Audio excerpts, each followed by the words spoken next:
Hello friends, কেমন আছো তোমরা সবাই? আমি তো বেশ ভালোই আছি। তো গুড ইভিনিং সবাইকে। কারণ আমি যখন ভিডিওটা স্টার্ট করেছিলাম তখন ইভিনিং টাইম ছিল।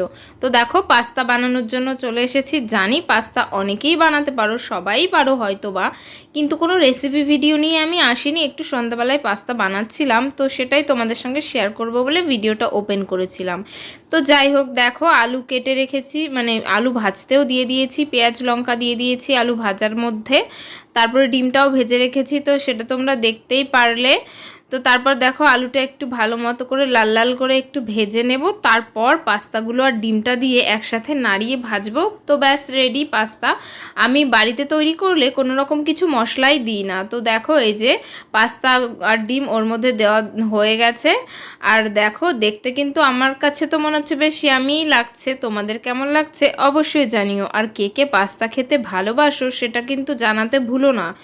যাই হোক, পাস্তা খেতে আমার মোটামুটি লাগে, খুব একটা যে পছন্দ করি বেশি পরিমাণে সেটাও নয়। তো এটা অনেক দিন আগের ভিডিও, এডিট করার অভাবে তোমাদের সাথে শেয়ার করা হচ্ছিল না।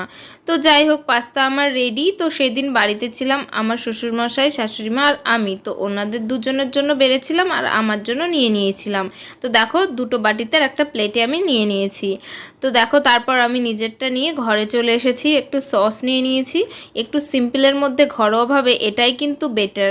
এমনিতে বাইরে তো খেলে তো তেল মশলা খেতেই থাকি, আর যেহেতু আমার তেল মশলা অতটাও খাওয়া উচিত নয় তাই আমি এভাবেই প্রেফার করি। কিন্তু এটাতে ভালোই তেল হয়ে গেছিলো, তারপরেও হেভি টেস্টি হয়েছিল।